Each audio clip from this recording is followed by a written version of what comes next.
Perception is reality. Look and carry yourself as if you are the sheepdog, as we discussed earlier, not the sheep. Cop killers in prison, when interviewed, have said the officer looked like he slept in his uniform, looked sloppy and not put together. And the inmate says, I knew I could take him. Again, the way we carry ourselves in the way we speak. Do you look put together? Do you carry on an engaging conversation with those you come in contact with? Do you speak with confidence, making good eye contact with your chin up, shoulders back, acknowledging, I see you, I'm not afraid of you, I am at least an equal to you, physically and mentally. It speaks volumes. Body language is huge. A good time to note the book, What Every Body is Saying by Dr. Navarro. He talks about throughout the book on body language and what we can pick up from the individuals we're dealing with just off of cues they're giving with their body. And so perception is reality. We want to look razor sharp. We want to speak razor sharp. We want the individuals that we're dealing with to think, man, that man or woman is put together. They know what they're doing. And you look like the sheepdog, not the sheep. One last point on our physical limitations. We all have limitations, regardless if we're in the gym 7 days a week. Okay, regardless if we have black belts in 10 different martial arts, we have limitations.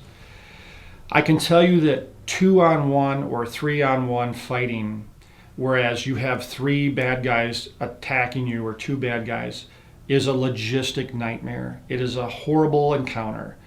And although there again are techniques to combat multiple attackers, it is a very physically and mentally taxing situation. Again, cop killers interviewed in prison have said if there was a second officer on scene, I wouldn't have tried it. I believe that this goes into the civilian world as well with strength in numbers.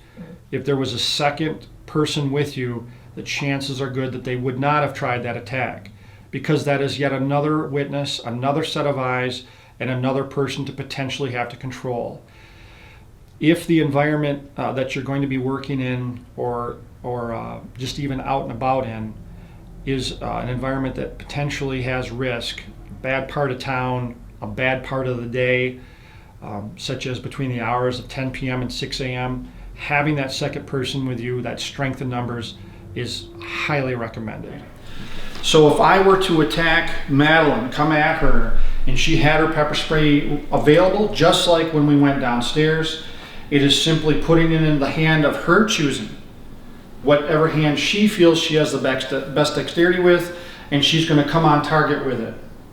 Go ahead and do that, Madeline. I'm coming at you, and she comes up on target. Now, she doesn't even have to take a step towards me. In fact, she could even circle or move back, because we've got at least a 12 to 15 foot range with this. This is way closer than she has to be, but it could be very, very quick and in your face, and so there it is. I recommend in a traveling setting, when you're out and about, that it disperses in a stream manner, which this one does, and you want lots of coverage and you want lots of product on the individual. So Madeline would hold that up on target on the face, go ahead and do so, and would make circular motions covering the entire face area. And then, as discussed in the video, if she lowers it to the groin area, that is also very susceptible to the pepper spray. So you would saturate that clothing in that area as well. She then, as I just noted earlier, has to have a backup plan. She doesn't want to sit down and then just watch the effects of that pepper spray. She used it for a reason. She was in fear for her safety. She has to get out of here. She wants to leave. So she would exit immediately and to get to a point of help. A point here. She's going to feel effects from this pepper spray. There are wipes that are available on the market that you can get that I suggest you carry with your spray, that you would take out immediately and wipe your face with, and within 60 seconds you're back to normal. Still will have some lung irritation from it, and again, that's one of the importance for getting out of there, is getting to a point of fresh air, because that's what her lungs are going to need now, are fresh air.